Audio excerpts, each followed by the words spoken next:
Just, I think, Nolan, please. Is there a secondary market in the bonds, or will there be a secondary market? In the NAMA bonds? I don't know is the honest answer to that. Probably would be in all bonds, wouldn't there? Yes, there would, depending on whether there's an attractiveness in them, but I suppose markets price the attractiveness or otherwise on bonds.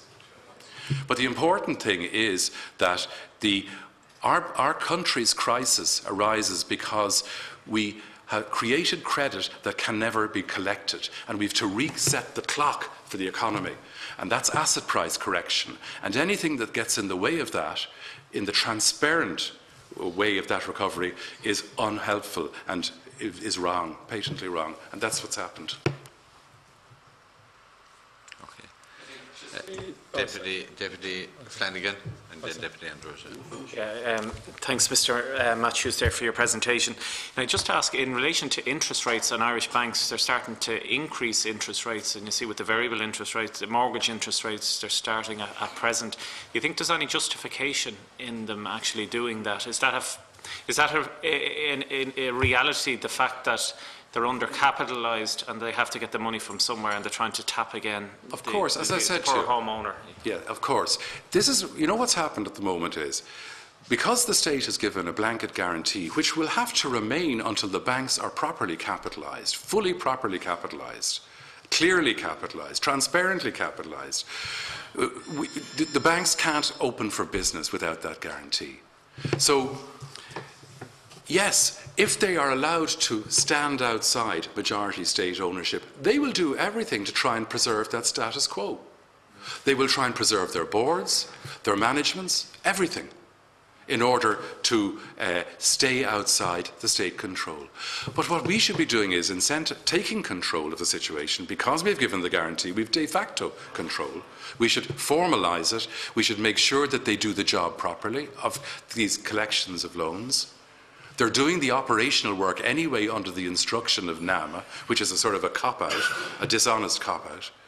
And they then, if we did the right thing by taking them over, they've the opportunity then to earn their way back to liberty by good performance on loans recoveries, realisations and workouts.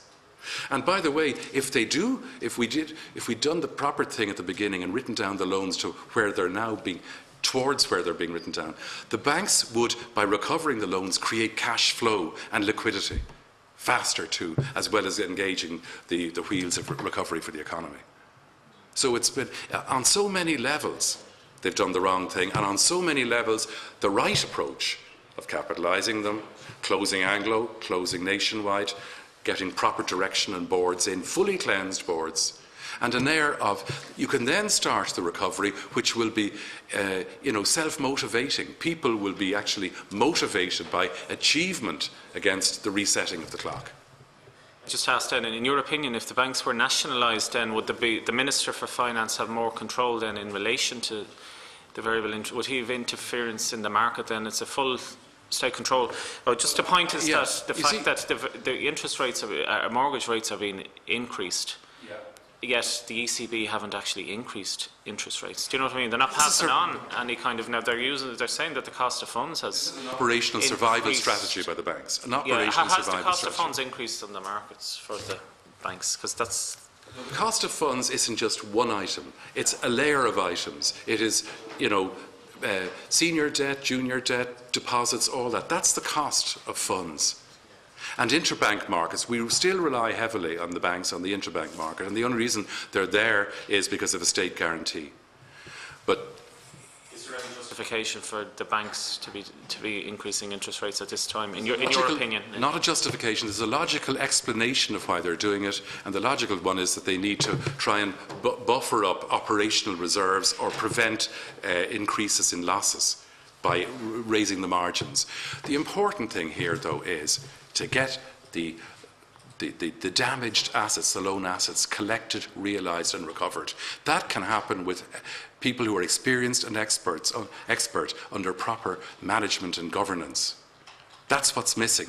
Capital, good governance and good management and transparency. They're the missing ingredients.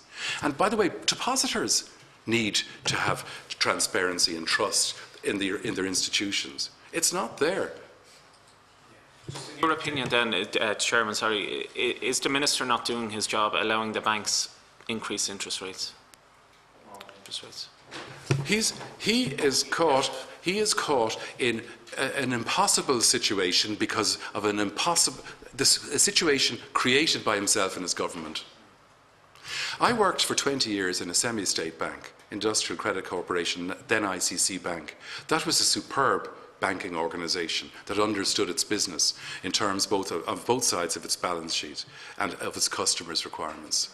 The funding was done well, the lending was done well, and the maturities on both sides of the balance sheet were directed well. That was semi-state. There's nothing wrong with semi-state. And I think that's what's needed for the next 5 years in this country.